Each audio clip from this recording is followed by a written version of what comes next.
Hope had always behaved like a late door, opening only after the room behind her had already burned down. Evangeline Wildfire learned that lesson as a child, learned it again as a widow, and relearned it now with rain stinging her face and iron in her mouth. One hand braced under the curve of her 6-month belly as she ran. Wolves spoke of fate as if it were a blessing. She had seen fate arrive as boots in the night, as knives in torchlight, as men who said they were preserving order while they dragged grief across stone and called it law. She had not slept more than an hour at a time since Tomas was killed. The first blow had come with words, not fists. In the pack hall, beneath rafters that still smelled of pine smoke and wet wool, Elder Marin had looked at her black mourning braid and then at her stomach and said, "A widow carrying mixed blood invites fracture. You should release the child to counsel protection." Release, as if she were surrendering a ledger. When she refused, the pressure turned practical. Her room key was taken for safety. Her meals were brought cold and late. 2 sentries stood outside her door, both men who had cheered at her mating rites last spring and now would not meet her eyes. By the second week after Tomas's death, the healer's assistant stopped giving her willow tea and began giving her drafts that made her limbs heavy and her thoughts slow. She learned to spill them into the cracks by her bed. Then came the accusations. Quiet, poisonous, efficient. Your mate died because he broke rank for you. You were human soft before him and bad luck after him. That child is split blood. It will bring challenge. Each sentence landed like a hand at her throat, and each time the baby shifted beneath her palm, as if answering for itself with a stubborn little kick that made her chest ache with fierce gratitude. The rain had started at dusk, hard and slanting, turning the courtyard to black glass. Evangeline sat on the narrow infirmary cot where they had moved her for observation, counting breaths and pretending not to hear the argument outside the curtain partition. The voices belonged to healer Sarah, whose hands had once soothed fever, and Beta Corvin, whose voice always carried the confidence of borrowed authority. "She is not leaving," Sarah snapped. "She is not yours to protect," Corvin said. Orders came sealed. "From whom?" A pause. Then, lower, almost reverent. "Ash Moon." Cold moved through Evangeline so fast she shook. She knew that name. Everyone knew the whispers. A doctrine that called mate bonds a sickness, branded followers hidden in neutral territories, pack lines dissolved by fear. She pressed her palm against her belly and thought, "Stay quiet, little heart. Stay with me." The curtain snapped aside. Corvin stood there with rain on his shoulders, and 2 strangers behind him in gray cloaks, their wrists wrapped in black cord knots she had seen once before, on the men who held Tomas while a third plunged silver into his side. No memory in her life was clean anymore, but she remembered the ring on the nearest stranger's index finger, a chipped obsidian wolf jaw. The same ring, the same hand. Corvin did not look ashamed. "You are being transferred." "To where?" "Neutral custody until lunar review." One of the cloaked men smiled without warmth. "If you cooperate, you may survive the right." Right. Not custody. Not law. Right. Her pulse hammered against her ribs, and inside her a clear, brutal certainty rose. If she went with them, she would not come back. "I need my cloak," she said, forcing her voice level. Corvin gestured impatiently. "Make it fast."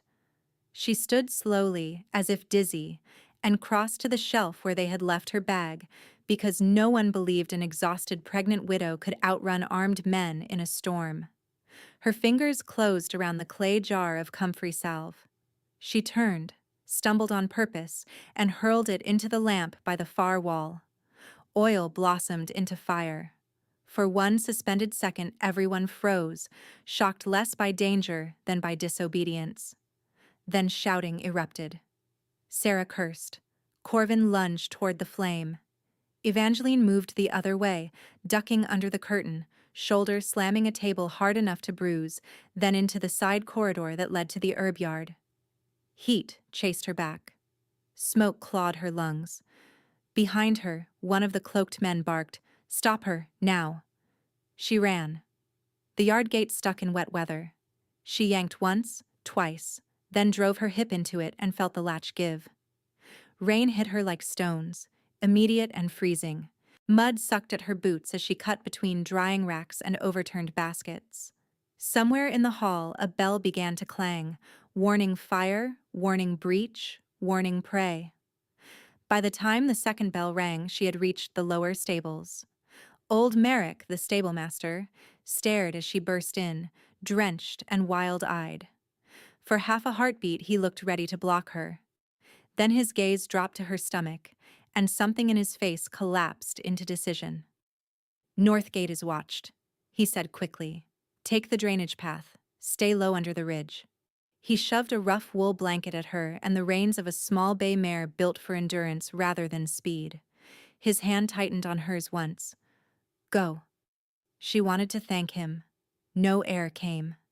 She mounted clumsily, pain slicing her lower side, and rode out through the feed arch while shouts spread behind her like wolves scenting blood. The drainage path was a wound through the hillside, narrow and slick, half hidden by reed and thorn. Twice the mare skidded. Once Evangeline nearly went down with her. Catching herself with a cry, she swallowed into her sleeve.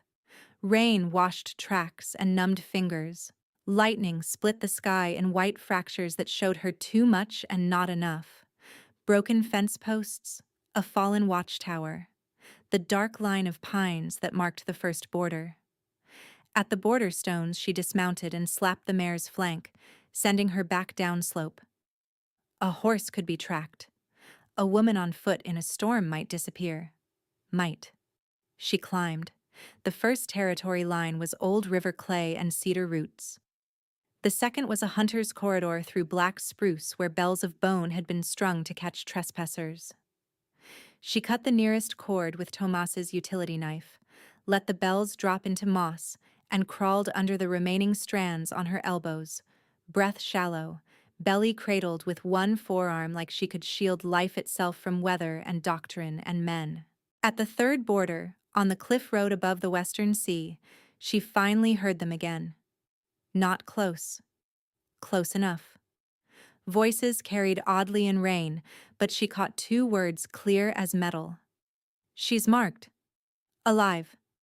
Her foot slipped on shale. Sharp pain tore up her ankle. She bit her lip hard, tasted blood, kept moving. The healer's lodge appeared only when lightning flashed directly over the cliffs, a squat ruin of stone and timber. One side collapsed years ago, roof patched with mismatched planks, shutters hanging crooked. No pack banner, no sentry lights. Abandoned. Perfect. She staggered to the door, shoved with both hands, and nearly wept when it opened. Inside smelled of old ash and damp cedar. She hauled the bar into place, wedged a broken chair under the latch, then sank to her knees on the warped floorboards, shaking so hard her teeth clicked. No more alpha vows, she whispered into the dark. No more councils. No more men with laws in one hand and knives in the other.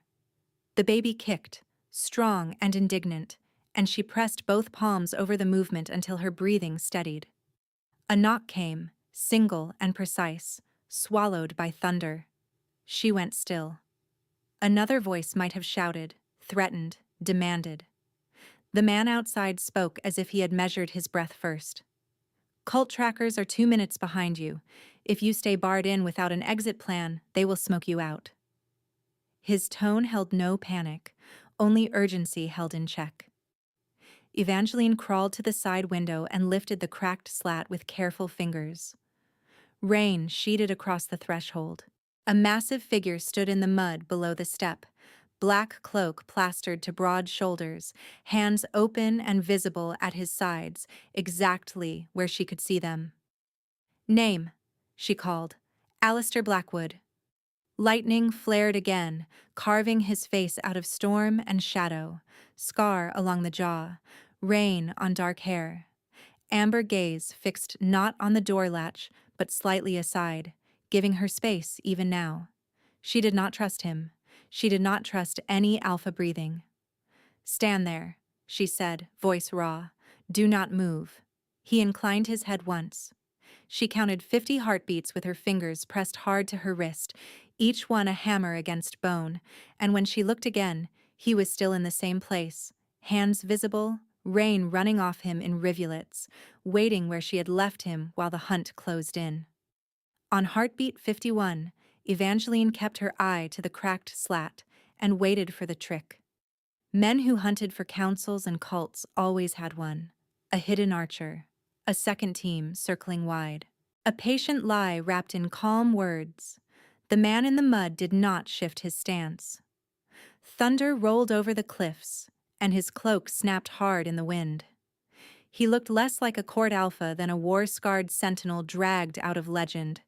Shoulders built for impact, jaw rough with old healing, one hand cut across the knuckles and half reopened by rain. He still kept both palms open where she could see them. 2 minutes, he called, voice low but carrying cleanly through storm. Maybe less if they found your mare. Her ankle throbbed, her lungs burned from smoke and salt air. She tightened her grip on the knife at her thigh and forced her thoughts into order.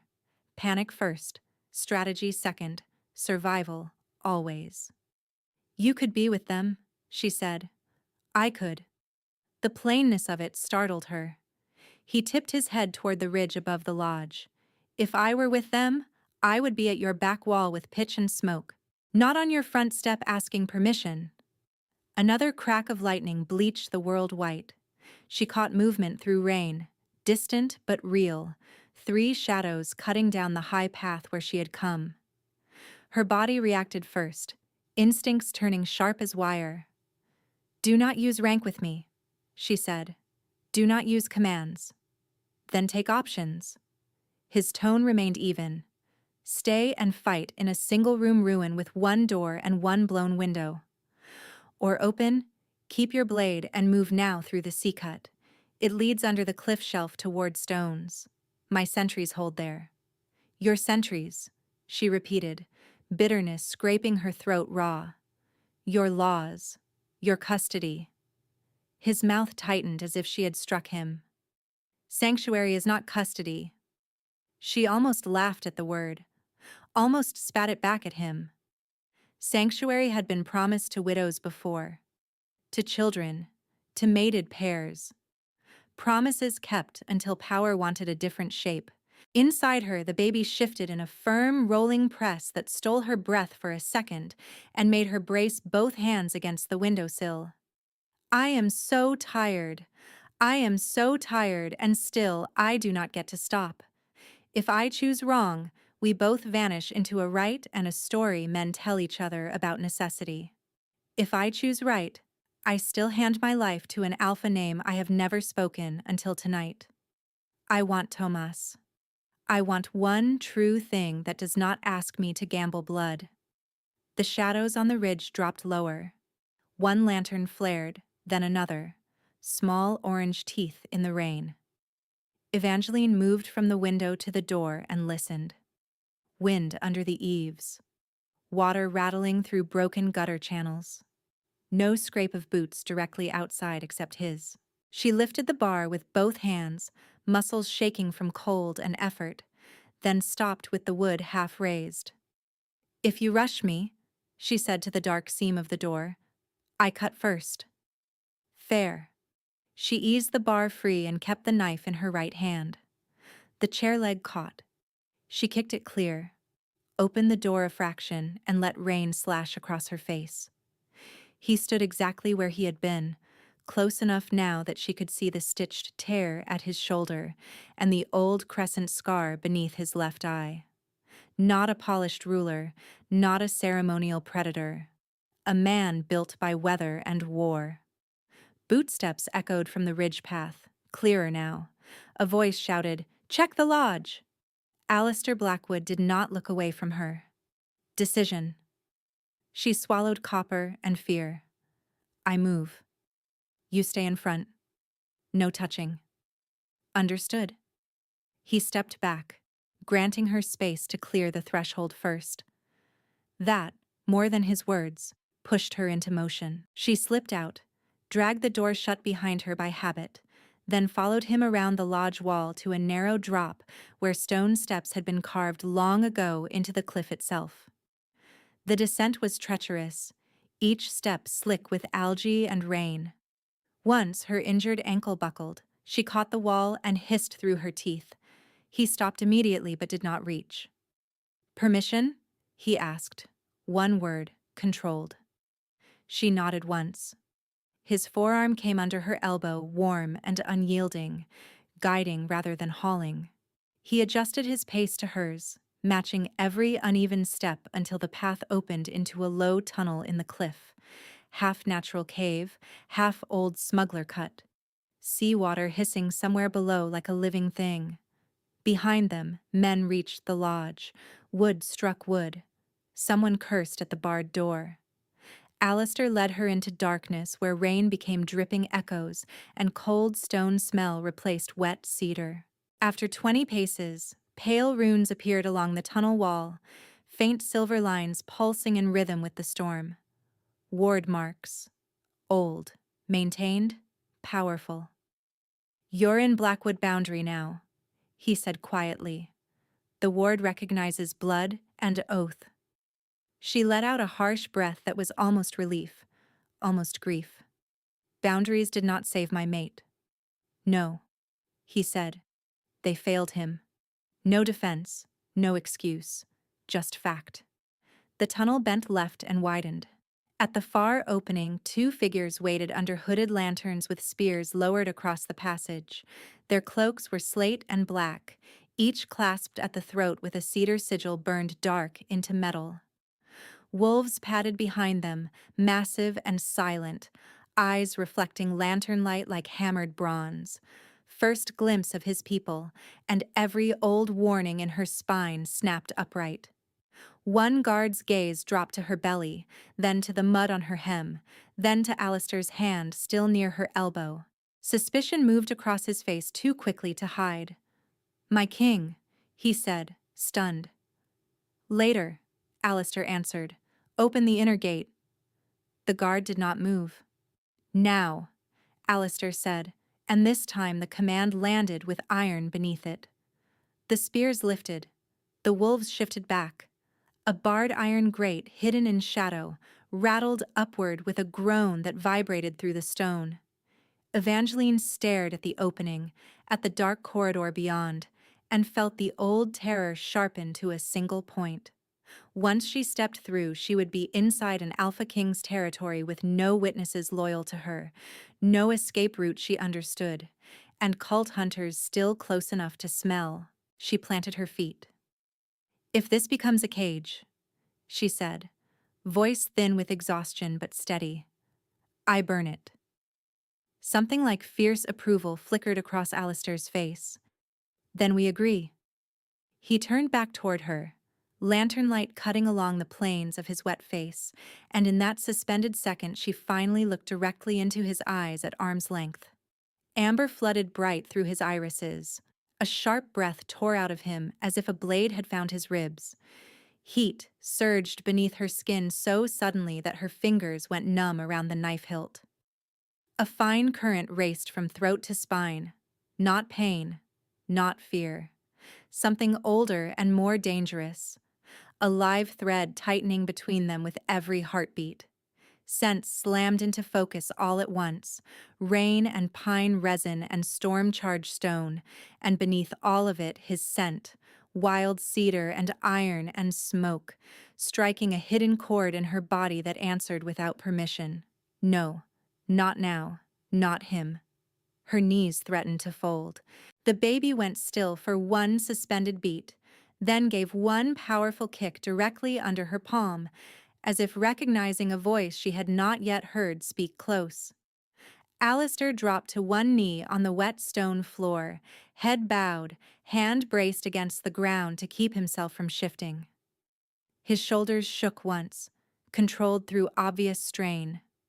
When he lifted his gaze again, Something ancient looked out through it. Not cruelty, not hunger, but reverence so stark it made her chest ache. "Evangeline," he said, and her name in his mouth sounded like an oath. "You are my fated mate." The words struck every wound she carried. Widow, betrayed, hunted, pregnant with another man's child. Fate had no right to touch her life again. She took one step back, then another, spine to cold wall. "Do not," she whispered. "Do not do this to me." "I did not choose the bond tonight," he said, voice roughened by restraint. "I choose what I do with it."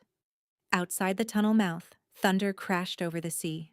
From far up the passage came a faint shout, and the metallic clatter of men testing barred stone. The cult had reached the outer cut. One of the sentries swore and looked to Alistair for orders. Alistair did not break eye contact with her. "Seal outer gate," he said. "No one enters without my command." Boots pounded away. Iron slammed. Wards flared brighter along the walls. Evangeline pressed her hand to her sternum as if she could physically hold herself together. The pull between them did not weaken with distance. It stretched bright and relentless. A golden line hooked through terror, grief, longing she did not want, and a sudden treacherous sense of home that made her furious enough to shake. "I loved once. I buried him. I bled for that love, and they called it weakness. I will not be claimed because the moon decides I am convenient." "You kneel now," she said, voice breaking. "Will you stand over me later when councils whisper, and this child is judged useful or cursed?" His answer came without pause. "I will stand beside you while they learn fear." Too intense, too absolute. She should have recoiled. Instead, that tight knot behind her ribs loosened by a fraction she had not intended to surrender. He rose only when she gave a small, involuntary nod. Even standing, he kept distance, hands visible again, breathing carefully as if each breath was negotiated with a beast under his skin. The amber in his gaze remained bright, threaded with silver at the edges where moonlight struck. "Say no to me," he said, quiet but unflinching, "and I will still get you safe. Say yes to nothing tonight except shelter." The child kicked again, calmer this time, and the movement broke her. Not into trust. Not yet. Into a narrower thing, a decision measured in hours instead of forever. "Shelter," she said. He inclined his head, formal as a vow. "Shelter." They moved through the inner gate together, not touching, the corridor opening into a vast cavern hall carved into the cliff heart, warmed by braziers and lined with cedar beams darkened by age. More guards waited along the walls, wolves at heel, all staring at her with open curiosity and sharp caution, all catching the scent of bond and storm and blood. Every instinct in Evangeline screamed that she had stepped into the center of another power she could not control. Every instinct also knew, with terrifying clarity, that when his shoulder aligned with hers, the shaking in her hands eased. Above them, somewhere beyond stone and rain, the moon hid behind storm clouds. Beneath it, in the guarded heart of Blackwood territory, Evangeline Wildfire crossed a threshold she had sworn never to approach, with an alpha king at her side and a bond burning between them like a brand she had not agreed to wear. The corridor swallowed the storm noise, but not the tremor in her bones.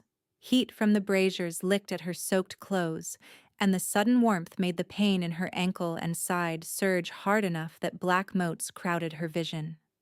She set her jaw and kept walking. A woman in healer gray stepped forward from an archway, silver hair braided tight, hands empty and raised in plain view.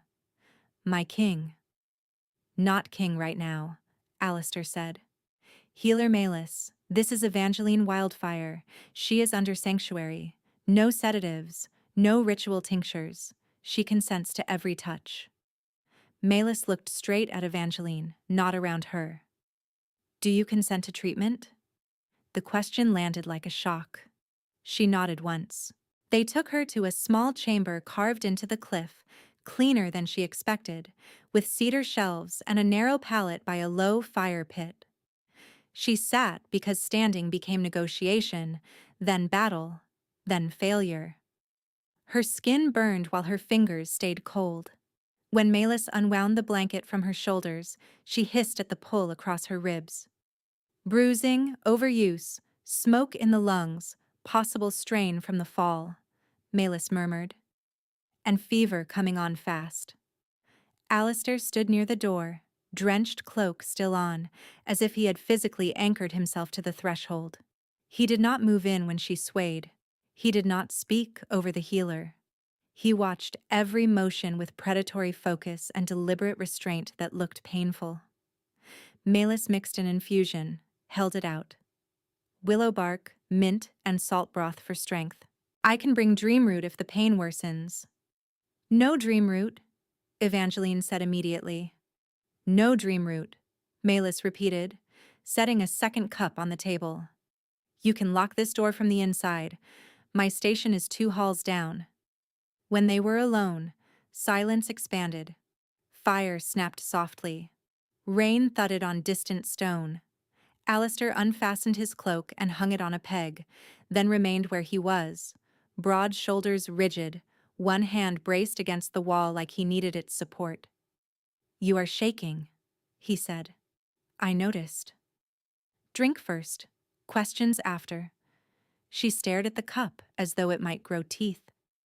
He seemed to read that hesitation and crossed only far enough to take a swallow from each cup, then set them down again. If I wanted control, I would not poison you in my own hall. The edge in his voice was not directed at her. It was aimed inward, old anger colliding with discipline. She took the broth. It was too hot and too plain and nearly made her cry with relief. By the 3rd swallow, her teeth stopped chattering. By the 6th, her vision steadied. By the 9th, fever rolled over her anyway, hot and merciless. She lay down because she had no dignity left to spend on defiance. Malus returned once to check her pulse, once to wrap her ankle, then left them with a basin of clean water and folded cloths.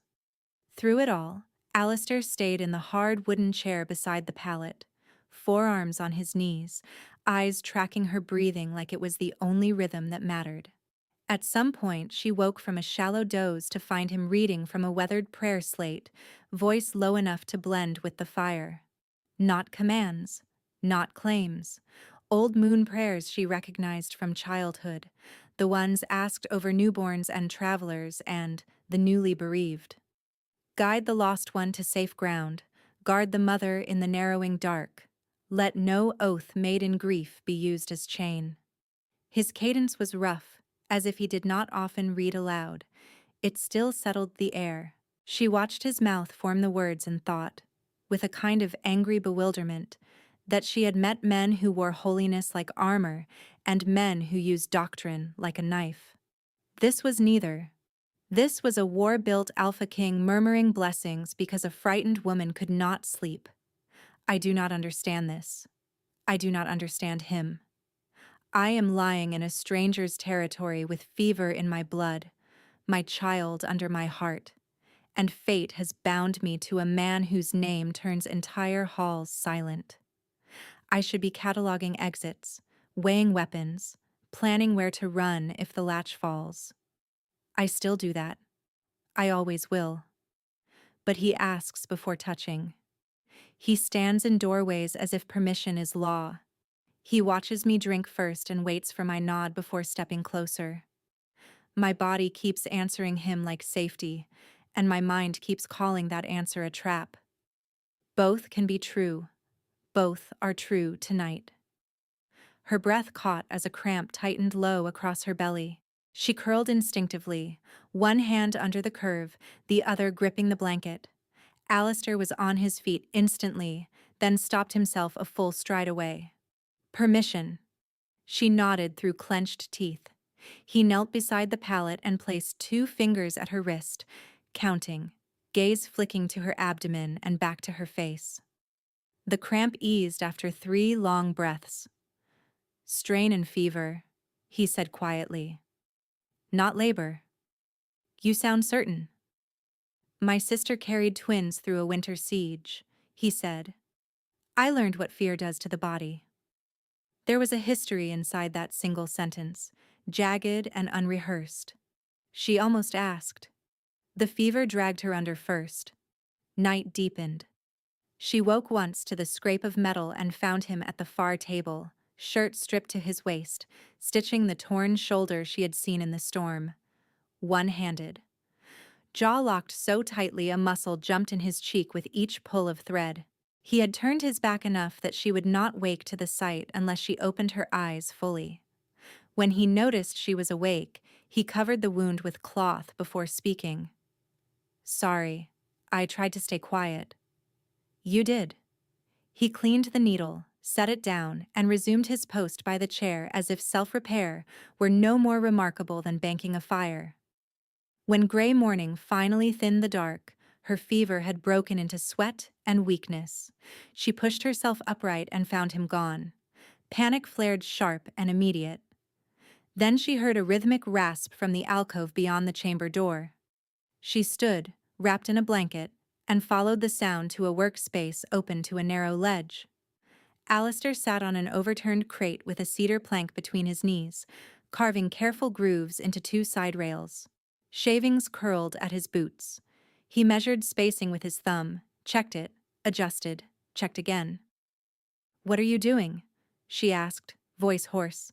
He looked up, expression abruptly guarded, as if she had caught him in an act of private vulnerability. "The Hall nursery has cradles. They are all carved with royal marks." A pause. "I thought you might prefer one that belongs to no council." She stared at the rough frame, at the absurd tenderness of that massive scarred hand smoothing a splinter so it would not catch infant skin, and the sound that escaped her was not a sob and not a laugh, until it became both. It cracked out of her chest raw and startled, and for a heartbeat they simply looked at each other across cedar dust and morning light.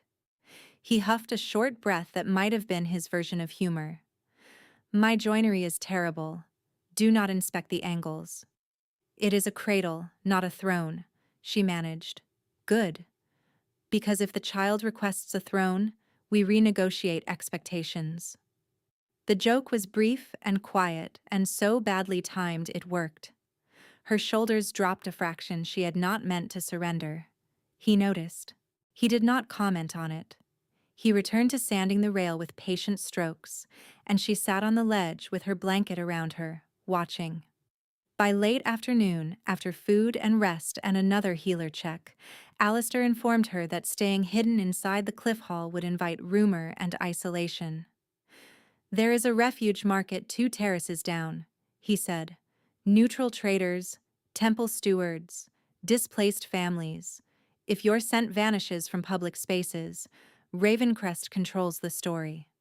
"Which story?" "That I abducted you. That I am the other Alistair wearing a better mask." She closed her eyes briefly. Name confusion as weapon. Yes. He did not ask her to trust him. He asked for strategy. She agreed to go. The refuge market occupied a broad cavern mouth where the cliff opened toward the sea. Wind chimes strung between cedar posts, lanterns swinging over stalls of grain, wool, dried fish, and medicine resin.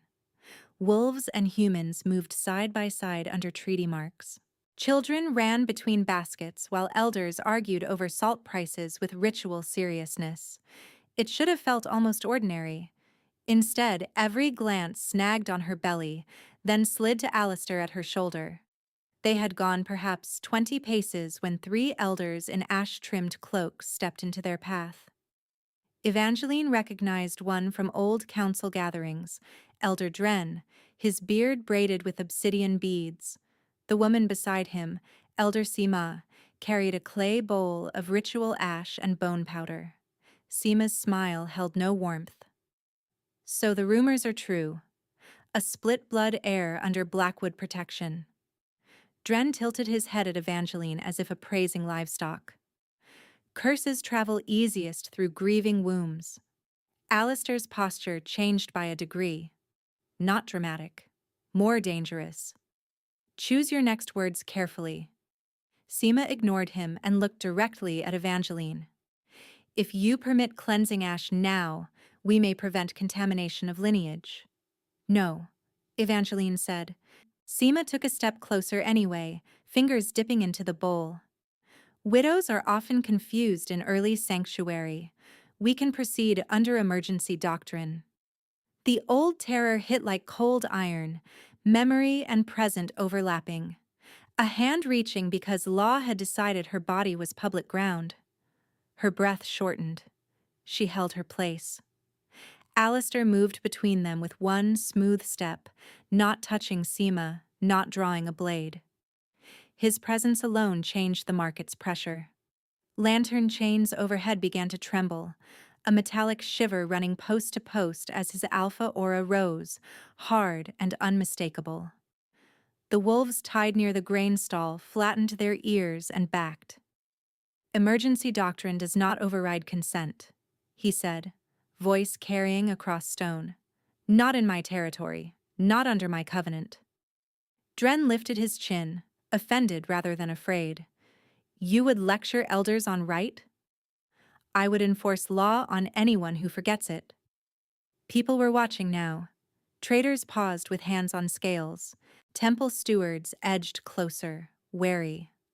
Alistair did not use that audience to humiliate her, and that mattered more than she wanted to admit. He turned halfway so she remained in his peripheral line, shielded but visible, never erased.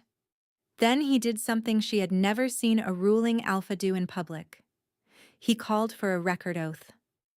Steward Leora, he said to a woman at the treaty post, witness this. Leora stepped forward with a slate and stylus. Witnessing. Alistair faced the elders and spoke in formal cadence that made every word settle like stone. Under Blackwood territorial law and Moon Temple covenant, any hand raised against a widow under sanctuary or her unborn child without explicit consent is an offense against crown peace. Penalty includes seizure of rank, blade answer, and tribunal hearing before dawn. The last phrase, blade answer, was not metaphor. A current of shock moved through the crowd. Seema's fingers tightened around her ash bowl. You would threaten elders for preserving purity. I am not threatening, he said. I am recording consequence. Dren tried a different angle, voice syrup thin. And if the woman is too frightened to know what is best? Evangeline stepped out from behind Alistair's shoulder until they stood nearly even. Her pulse was wild, but her voice came clear. Then hear me while I am frightened. My answer is no. Seema opened her mouth again. Alistair did not let her retake the frame. Swear compliance, he said, now, or surrender your elder cords. For a moment it looked as if Dren might force a confrontation for pride alone. Then he measured the witnesses, the stewards, the guards already converging at the edges, and chose survival. He bowed stiffly. I swear to observe consent under covenant law. Seema followed, furious. I swear. Leora etched both statements into slate and held it up for public view. Recorded. Only then did Alistair turn to Evangeline. The aura pressure eased. Lantern chains stilled. He offered his arm, not as ownership, as question. Do you want to stay and trade, or leave? Partnership, not capture.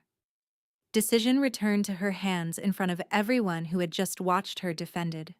She looked at the elders, at the ash bowl now held useless and low, at the witnesses who had heard her refusal and seen it enforced. The tight knot behind her ribs loosened another measured turn. Leave, she said. He nodded once. Then we leave. They walked through the parted market crowd without haste. At the edge of the terrace, where sea wind cut sharp and clean, she stopped him with a hand on his sleeve. He went still at once. I would have fought them, she said, but I would have fought alone. Not anymore, he answered. She studied his face, the scars, the fatigue, the careful distance he still maintained even now. Lowering her guard did not feel like surrender. It felt like setting down a weapon for 1 minute to test whether her hands remembered another shape. Tomorrow, she said, you teach me your laws, all of them. I will not stand in your shadow while people argue over my child. A slow, fierce respect lit his expression. Tomorrow, then. For the first time since the storm began, she believed that tomorrow might arrive on terms she could help write. Then we start tonight, Alistair said, and the words had barely left him when bootsteps hammered up the terrace stairs. A young guard in soaked leathers skidded to a stop, chest heaving, cedar clasp hanging half-torn at his throat. He dropped to one knee, fist to stone. My king, outer ward seized a courier at the south cut. Black cords, false papers with your seal. He asked for private transfer to your hand only. Alistair's face shuddered into command. Is he alive? Yes. Bound? Yes. Good. Bring him to the records chamber. No one else enters without my order. His gaze shifted to Evangeline. You asked for the laws. You should see how they break. They moved fast through torchlit corridors that smelled of wet stone and cedar pitch, past guards now standing with blades unlatched, past carved boundary markers that pulsed faintly in the walls.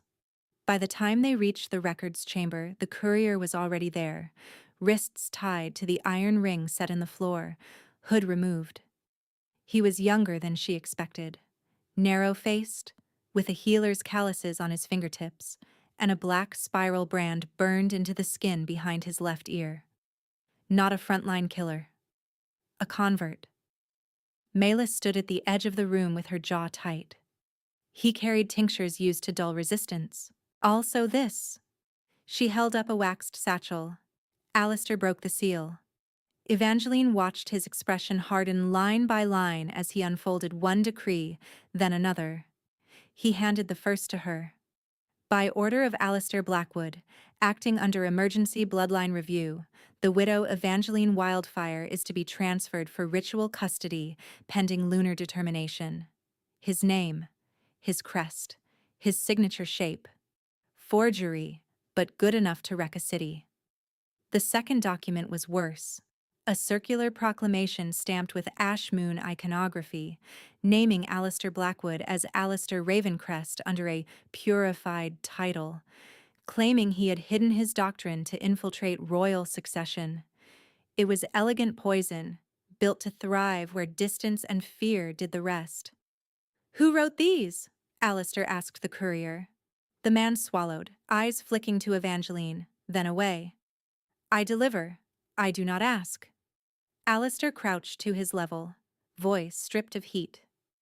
You carried sedation drafts and transfer warrants. You knew exactly what you were delivering. Silence. Evangeline stepped closer despite the tremor in her leg. Look at me. The courier looked up. My mate was murdered by men wearing your knots, she said. You do not get to hide behind errands. Something in him cracked at the word mate. Maybe guilt? Maybe fear of the old gods. Ravencrest wrote the doctrine, he whispered. Not this king, the other Alistair. Alistair Ravencrest, former temple adjudicator. Cast out 12 years ago, he says bonds are chains and bloodlines are prisons. He says if he severs enough pairings, pacts fracture, councils beg for order, and he offers it. Malis inhaled sharply. Alistair did not move. The courier kept talking in short bursts now, like speech had become a fever. He has healers in neutral halls, sentries paid in debt marks, elders who think they can use him and stay clean. He wants the widow alive. His gaze slid to Evangeline's belly and dropped. He calls the child a key. A cold wave rolled through her body that had nothing to do with the stone room. Alistair rose slowly. Key to what? To null lattice forging, the courier said. Eclipse rite at the Moon Temple. Royal mate blood in the binding mix. He said with that blood he can break bonds on command. The chamber went utterly still, as if the torches were listening. Evangeline felt the scale of it lock into place. This was not a vendetta aimed at one widow, it was architecture. If mate bonds became breakable by ritual weapon, no oath would hold, no succession would stand, and every pack would police love with a knife at its back. Alistair turned to Captain Roon at the door. Record everything. Send copies to every neutral sanctuary and temple archive. Full names, full chain of custody. I want this confession witnessed before midnight. Roon bowed and left at a run. The courier lifted his head with sudden panic. He will know I spoke. He already knows you failed, Alistair said. Speak once more, and you live long enough to stand tribunal under protection. He nodded frantically. Evangeline had no sympathy left to spend, only a grim, practical clarity. Physical evidence on the table, witness alive, brand visible. For the first time since Tomas died, truth had a shape that could be carried into court instead of whispered in corners. By the second bell after dusk, ravens had gone out from Blackwood Towers in 3 directions, to Moon Temple archives, to neutral sanctuary stewards, and to border captains with sealed witness transcripts and the forged decrees enclosed. The replies began returning before midnight, and each one tightened the noose. Moon Temple Archive acknowledged receipt, but demanded in-person verification before any public censure. Neutral Steward House in Greyhaven suspended all transfer requests until identity confusion between Alistair claimants is adjudicated. One border captain reported 2 sentries missing from their posts, and a ward marker filed down from inside the line. Ravencrest's scheme was working exactly as designed: flood the map with doubt until every door stalled. Alistair brought the reply slates to the law chamber where Evangeline sat wrapped in a dark wool mantle. Bare feet tucked under her on the long bench, treaty volumes spread open in front of her. She had insisted on the lessons, and now held to them like rope over a drop. Covenant statutes, sanctuary clauses, tribunal sequence, consent law language precise enough to save or bury a life depending on one verb. He set the slates down and braced both hands on the table. They are stalling. They are afraid of choosing wrong in public, she said, scanning the text. Fear masquerading as prudence. His mouth twitched once, humorless. You sound like you were born in a court. I was born in kitchens, she said. I learned courts by being denied them. A long silence settled between them, heavy with firelight and unspoken pull. Attraction had become a constant pressure now, not a spark, but a steady current under skin and thought. Strongest when he stepped close and chose, every single time, not to take more than she offered. That restraint was its own kind of danger. It asked for trust without demanding it. She tapped a paragraph in the covenant text. If sanctuary is contested by identity fraud, the challenged ruler can invoke open verification under temple witness. Public. Recorded. He looked at the line, then at her. At the Moon Temple. Yes.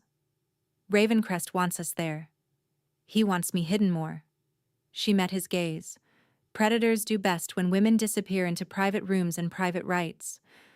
I am done disappearing. For a heartbeat, he looked like he might argue anyway. King against mate, caution against agency. Instead, he exhaled and nodded once. Then if we go on your terms. Witnesses first. Exit control. Mixed sentries. No closed chambers.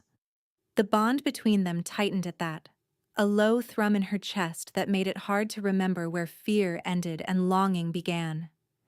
She hated how much she wanted to lean into him. She hated, even more, that wanting no longer felt like betrayal of Tomas, but like a different truth demanding to be named.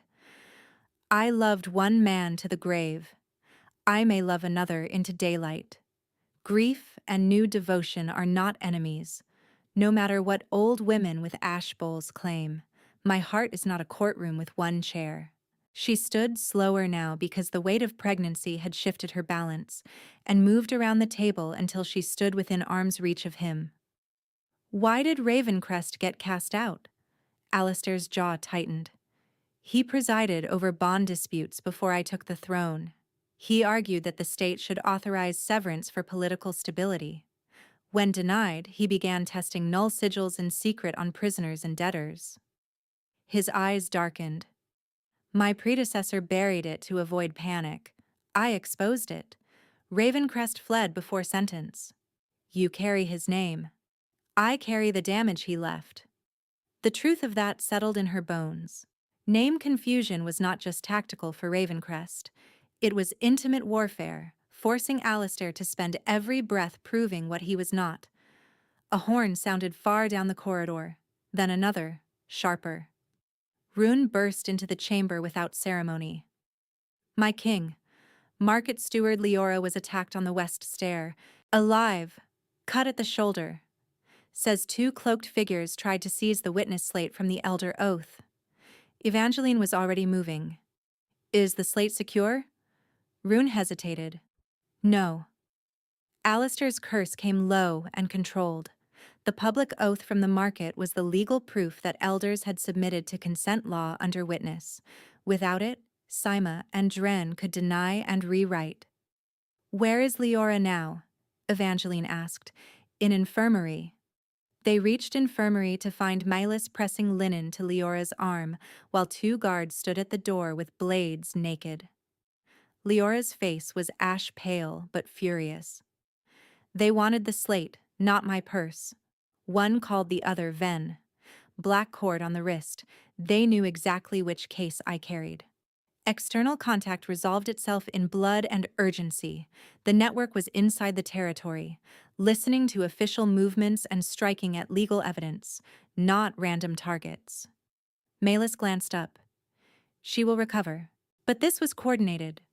Alistair turned to Rune. Lock the west stair. Full search. Any missing personnel list on my desk in 10 minutes. Rune ran. Evangeline took Leora's uninjured hand. Can you still testify? Leora bared her teeth in a grim smile. I can shout it from the parapet. Then we rebuild the record from living witnesses, Evangeline said. No single slate can be the only spine.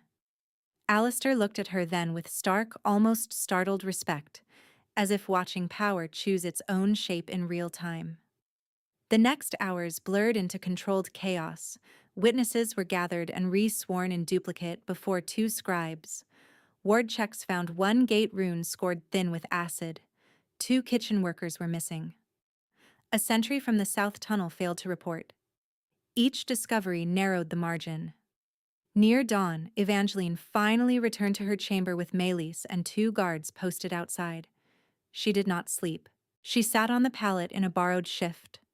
One hand over the child's steady movements, the other around a cup gone cold, listening to the fortress breathe and strain around her. When the knock came, it was 3 short taps. Alistair's signal now. Enter. He came in without cloak, hair damp from rain or sweat, eyes ringed with fatigue. He set a leather folder on the table. List of compromised points, list of loyal houses that answered our call, and 1 more message. He handed her a wax tablet bearing temple seal. She read it once, then again, pulse kicking hard. Open verification approved at Moon Temple under emergency covenant. Attendance mandatory for all claimants named in identity dispute. Failure to appear constitutes admission of fraud and forfeiture of sanctuary authority. Ravencrest had forced the board exactly where he wanted it. Alistair watched her read. We leave at midday with 60 mixed sentries. We leave earlier, she said. If he planted watchers on the main road, he expects ceremony pace. We take the old Cliff Pilgrim route. He gave a slow nod. Agreed. A scream cut through the corridor outside, then the crash of iron. Both of them were on their feet. Alistair yanked the door open as smoke rolled low under the arch. Not black fire smoke, but pale, bitter vapor that clawed the eyes and made the wards along the hall stutter from silver to dead gray. Null incense. A guard staggered past, coughing, bloodless with panic. Inner gate breached. They came through the tide cut with temple masks. They're taking the lower nursery hall and the route to the east stairs. Evangeline's body went cold and razor-sharp all at once. East stairs led straight to the private chapel tunnels, then to the Pilgrim Road, then to the Moon Temple approach. Not a raid for plunder. A seizure corridor. Alistair drew his blade and shoved a damp cloth into her hand. Stay behind me. She tied the cloth over nose and mouth and met his eyes through the smoke. No. Beside you. Something fierce and aching moved across his face. He gave one hard nod. From somewhere below came a voice amplified by stone and spell, smooth as oil and unmistakably male. "Bring me the widow alive," it called. "Tell Blackwood that Ravencrest has stopped waiting." The fortress answered with alarms, clashing steel, and the brittle crack of failing wards as the hallway lights went out. Darkness dropped like a curtain, and the first thing Evangeline lost was distance. Steel rang too close on stone. Someone slammed into the wall at her left. The null incense thickened, bitter and metallic, turning each breath into labor. Alistair caught her wrist and pulled her low as a crossbow bolt hissed through the place where her head had been. It struck a doorframe and shattered into black splinters that smoked on contact with the ward lines. "Run!" Alistair barked into the chaos. "Inner ring to the nursery and infirmary. Move them to Deep Vault 3. A voice answered from smoke, hoarse but steady. "Already moving." Shapes emerged and vanished in the gray haze, temple masks painted bone white, black cords wrapped around forearms. Not raiders looking for coin. Trained cells with mapped objectives. 2 drove toward the stairwell, 3 cut for the records corridor, and 1 came straight for Evangeline with a hooked restraint pole meant to pin wrists without leaving blade wounds. She ducked the first sweep. The second caught her shoulder and spun her against the wall hard enough to spark pain down her arm. Alistair moved to intercept, but another cultist dropped a chain weighted with etched silver links that snapped around his blade arm and yanked him off balance. "Alive!" the masked man shouted. "Take her alive!" The command hit her like cold water. Not panic. Pattern. Every move converged on extraction, exactly as the courier had confessed. Evangeline drove her heel down on the pole wielder's instep, seized the shaft with both hands, and slammed its butt into his masked throat. He gagged and folded. She tore free and backed toward Alistair, cloth still tied over her mouth, heart pounding so hard she could feel it in her teeth. At the far end of the corridor, a figure stepped through the smoke with deliberate calm, cloak ash gray, hood thrown back. He was taller than she expected, leaner than Alistair, his hair iron dark threaded with white at the temples.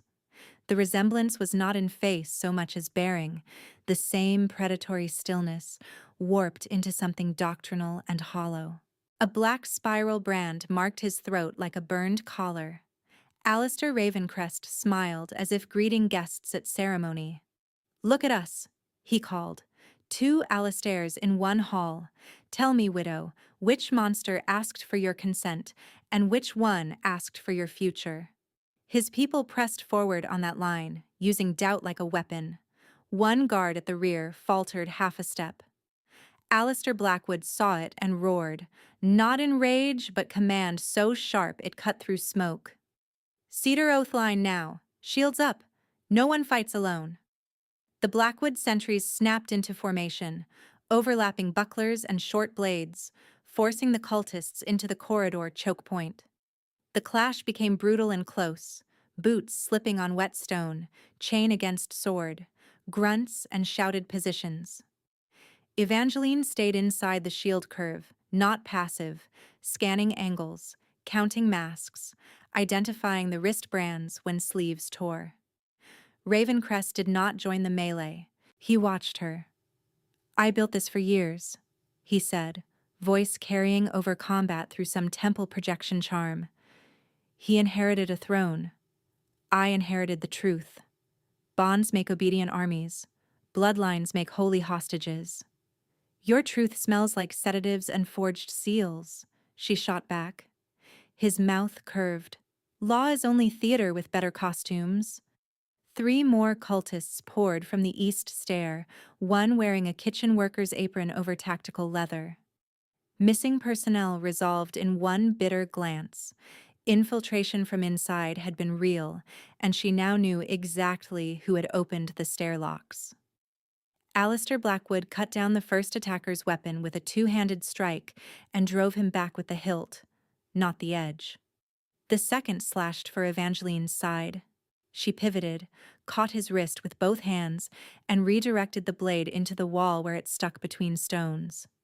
Rune appeared and clubbed the man unconscious. Less than 20 minutes after the alarms began, the corridor floor was strewn with dropped masks, broken chain links, and men groaning in restraints, while the remaining cult cell retreated in disciplined bursts toward the private chapel tunnel.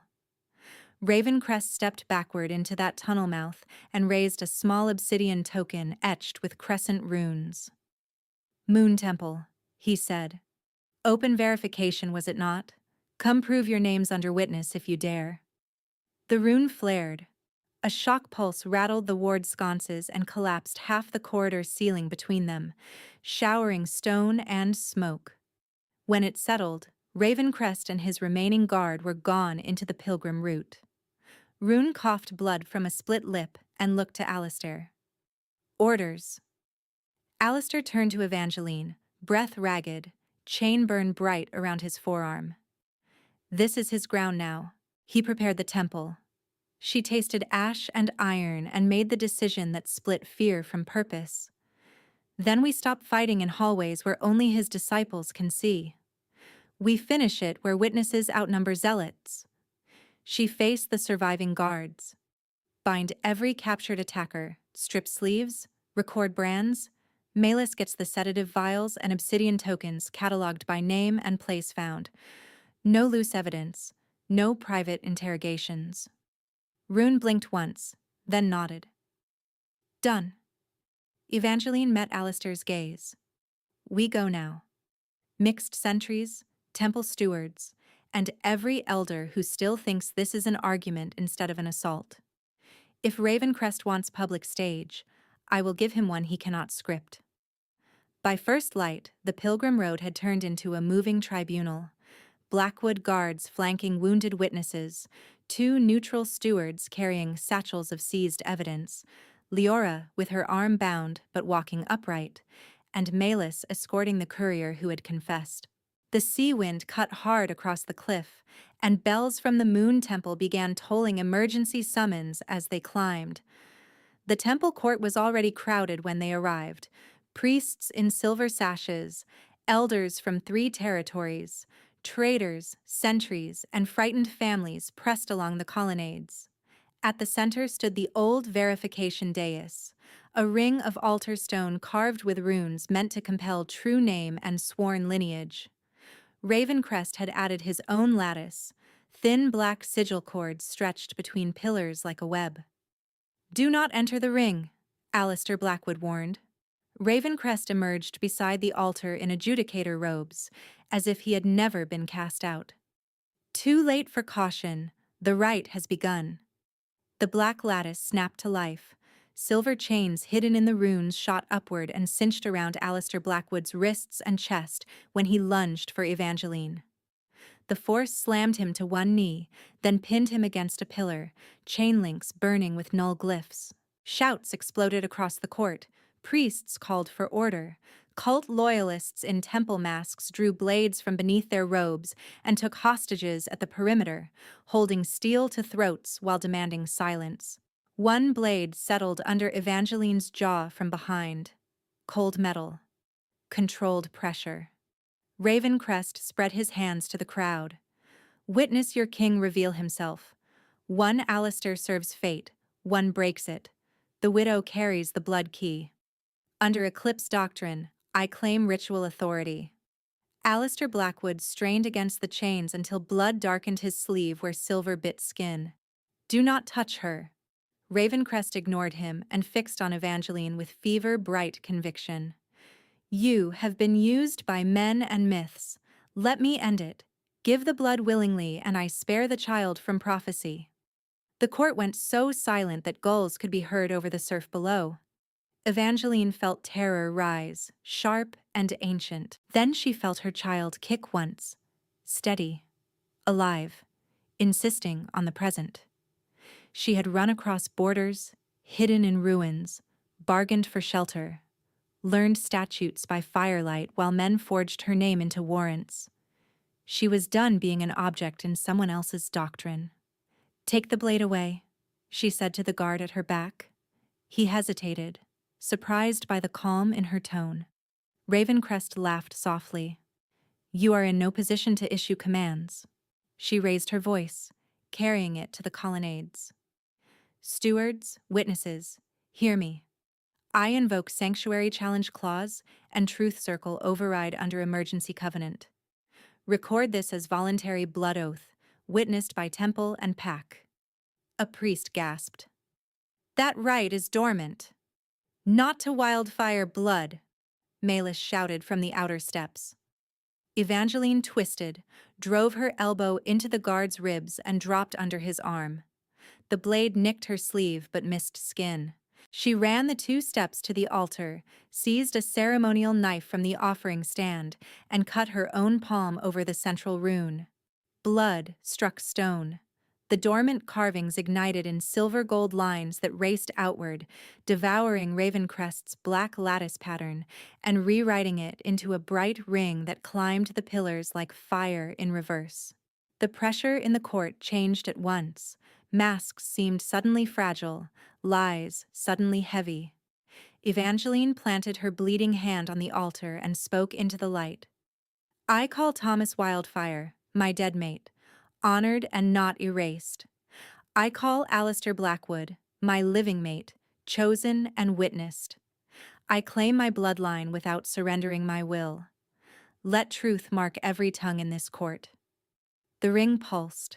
Around the temple, hidden brands blazed visible through cloth and paint, black spirals burning silver at the edges. 2 elders cried out as marks appeared on their wrists. A priest dropped to his knees when the symbol lit behind his ear. The kitchen worker from Blackwood Keep, now in shackles, began screaming prayers that turned into confession. "Seal the doors," Evangeline commanded, voice carrying with authority she had earned one refusal at a time. "No one leaves until names are recorded." Rune and the neutral sentries moved instantly, dropping iron bars across the temple gates. Leora, pale but relentless, began dictating names to 3 scribes at once. Physical evidence, external testimonies, and visible marks converged into one unbreakable record. Ravencrest's composure shattered. "You arrogant child." He lunged through the ring, palm outstretched in a null sigil strike aimed at her abdomen. Evangeline turned, caught the altar flame in both hands as if lifting a bowl, and redirected it into the brand at his throat. Silver fire wrapped him chest to jaw, pinning him in place without consuming flesh. He screamed, dropped to one knee, and clawed at the light that held him. Alistair Blackwood roared and ripped the chains free at the anchor bolts, metal snapping under brute force and bond-fueled rage. He crossed the dais in 3 strides, disarmed Ravencrest with a brutal twist, and sent the null dagger skidding across a stone. He did not kill him. Evangeline stepped forward, blood still bright on her palm. "Confess." Ravencrest spat at the floor. "Prophecy is a leash, and I will burn every bloodline that kneels." "You did not fight fate," she said, voice steady as stone. "You fed on grief."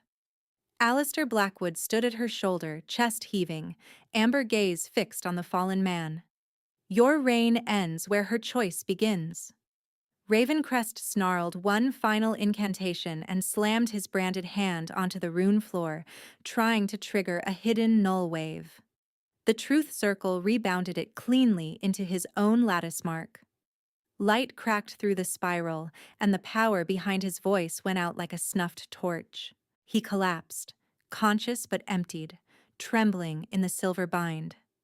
Temple adjudicators conferred in rapid, shaken whispers. Then the senior priest stepped forward with tribunal blade and formal cadence. Alistair Ravencrest, found guilty under covenant law of murder conspiracy, sanctuary fraud, ritual coercion, and attempted severance of sacred bonds. Sentence is death by tribunal blade, witnessed and affirmed. He looked to Evangeline. Do you affirm? She held Ravencrest's gaze and nodded once. I affirm. The blade fell in one clean, lawful strike. The silver bind dissolved. No cheering followed, only the long exhale of a court that had watched a doctrine break in public. Evangeline swayed as the adrenaline drained. Alistair reached for her, stopping an inch short until she nodded.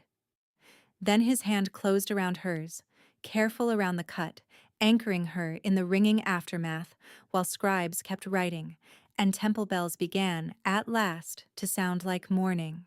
Temple bells were still ringing when Evangeline made herself release his hand long enough for Law to finish what survival had started. In the records alcove beside the dais, she watched Leora dictate every item into sealed inventory. The forged decrees with Blackwood's stolen crest, the wax satchel, the sedative vials catalogued by Milas, the obsidian tokens etched for null pulses, the black cord knots cut from captured wrists, and the chipped wolf jaw ring taken from the masked man who had tried to pin her in the corridor. When Milas set that ring beside the witness slate, Evangeline recognized it at once, and the air left her lungs in one hard rush. Tomas's killer had not vanished into rumor. He had stood in Ravencrest's cell and been taken alive. By dusk, statements were sworn under truth fire from every surviving witness. The courier, Leora, Rune, the kitchen worker who confessed he had opened the stairlock under debt coercion, and the South Sentry who admitted he had filed the ward marker for payment. Elder Dren and Elder Seema were stripped of elder cords for attempted coercive right, then ordered to serve restitution under sanctuary law they had mocked. The guard who had hesitated in the smoke and faltered at Ravencrest's taunt stepped forward with shaking hands, confessed that the name confusion had nearly broken his judgment, and asked to renew his cedar oath in public. Alistair accepted it only after Evangeline gave a short nod. Partnership, again, in full view of a court that had learned to watch her before deciding.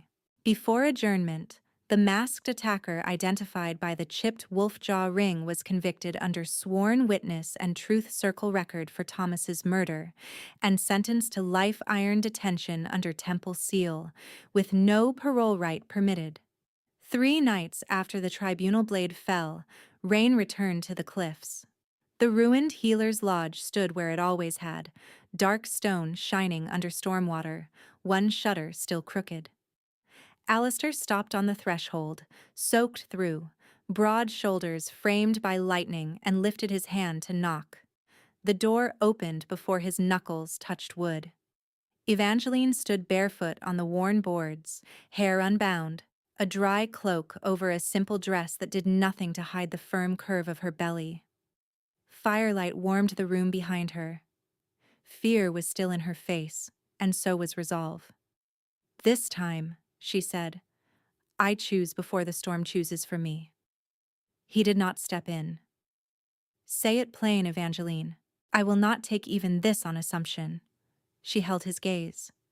Do you still want the bond completed? His voice roughened. Every breath. Then hear me. I want you. I want this child born into truth. Not whispers. I want no hierarchy in what happens next. Her hand rose, steady, and rested at the base of her neck. You ask consent aloud. I answer aloud. You mark me, and I mark you. Rain drummed on the roof. He swallowed once. Do you consent to my bite? Yes. He bowed his head as if receiving a vow, then spoke with ritual clarity. Evangeline Wildfire, my heart recognizes you. My wolf recognizes you. Mine, if you will have me. She stepped back to give him room, and he crossed the threshold slowly, never breaking eye contact, closing the door with deliberate care. No bar dropped into place. She noticed that and loved him for it in a quiet, aching way that felt older than this night. He came to stand in front of her, close enough that she could feel the heat of him, rain and cedar and steel, close enough that her pulse started climbing with anticipatory fear and need braided together. His fingers hovered near her shoulder, asking one more time without words. She tipped her head, exposing the junction of neck and shoulder. Now. His mouth touched her skin first, reverent, breath warm against the place fate had branded in spirit but not in flesh. Then his teeth sank in, sharp pain flashing bright, a clean puncture that made her grip his arms hard enough to crease wet leather. The sting burned for one suspended second, then transformed, heat spreading outward in concentric waves, down her chest, along her spine, through her wrists, where pale gold-silver light began to coil like braided thread. Her knees weakened. He caught her waist without tightening, holding her upright while the bond surged through the open mark and settled into rhythm with her heartbeat. The child kicked between them, strong and immediate. Alistair made a sound against her skin, half broken relief, half devotion.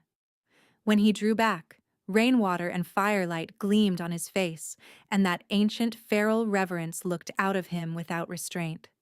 "Yours," he whispered.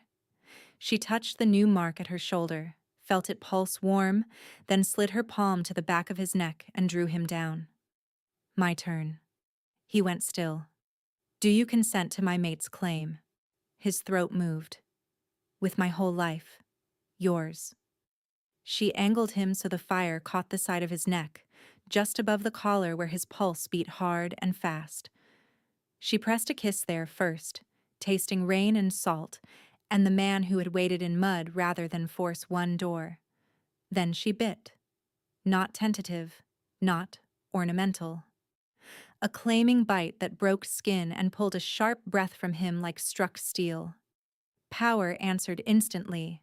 The bond flared brighter, racing both directions now, not a line from him to her, but a living circuit. His steadiness, his buried grief for a sister lost in siege, his unspent tenderness, his disciplined rage at every law twisted into a weapon, her fury, her widow's ache, her refusal to disappear, her fierce protective love already wrapped around the child. Sensation rippled through her body, pain dissolving into warmth so deep it felt like being recognized down to bone. Their wrists lit fully, gold and silver braiding once, twice, then sinking under skin as if it had always lived there. He braced his forehead to hers, breathing hard. "Mine." She smiled through sudden tears. "Yours." Together, almost on the same breath, they said, "Mate." The storm seemed to recede from the edges of the room, not gone, only no longer at war with them. He gathered her against him carefully, one hand spread over her back, the other over her hand where it rested on her belly. They stood that way for a long time, feeling the new, settled hum of the completed bond, steady and warm, no coercion in it, no chain. Choice made sacred by witness of two. Against his throat she whispered, "No more waiting outside." His answer vibrated through her skin, "No more standing alone." When they finally moved, it was to the pallet by the fire, where he sat first and drew her down against his chest, cloak wrapped around both of them while rain washed the roof, and her breathing matched his. Morning brought governance, not fantasy, and it held. In the Moon Temple Great Hall, before pax, stewards, and priesthood, Evangeline stood in dark blue with the mate mark visible above her collar and accepted investiture as Luna Regent of Blackwood Territory and Keeper of the Truth Circle. Alistair took position at her side, one step behind, until she reached for his hand and pulled him even. The covenant she drafted was read line by line and ratified under seal. Null sigil practice outlawed across signatory territories, sanctuary corridors guarded by mixed pack sentries, widows and unborn heirs granted protected legal status with consent clauses that could not be waived by elders, councils, or crown. The stalled external contacts resolved in full view. Greyhaven stewards publicly withdrew their suspension notice and entered apology into archive. Moon Temple archivists issued censure of every hall that had circulated the forged Alastair decrees without verification. Border captains delivered the missing sentry reports and accepted joint oversight boards. The stolen market oath was replaced by triple sworn witness record, then etched into stone at the refuge gate. Malis was appointed chief healer for sanctuary audits, her findings on sedative misuse copied to every temple infirmary. Rune was named commander of mixed sentry rotations. Leora, arm healed and voice still sharp, became senior recorder for Covenant enforcement. The captured courier, judged cooperative and credible, received a reduced sentence under protected testimony and was assigned to archive labor under guard instead of execution. Old Merrick was brought in from the lower stables, given formal protection status for aiding a sanctuary fugitive, and cried without shame when Evangeline thanked him before the assembly. At the public claiming ceremony held on rebuilt grounds above the sea, rain began again as if the sky remembered where this story started. No one ran for shelter. Priests called it blessing. Wolves lifted their heads and let the water bead on fur. Evangeline and Alistair stood beneath open stormlight while Pax bowed, then rose, not to a ruler who demanded silence, but to a pair who had turned truth into law. That night, in a home with new cedar beams and windows unbarred, Evangeline sat at a long table scattered with parchment, berry tarts, and a list of names argued over in affectionate deadlock. Alistair insisted the child deserved a feast with music loud enough to rattle the rafters. She insisted on inviting every sanctuary family first. Hierarchy be damned. He surrendered with theatrical gravity and stole the last sugared plum while she pretended not to notice. Her hand found his. The bond answered, calm and bright. Outside, rain traced the roof in soft lines. Inside, no door needed barring.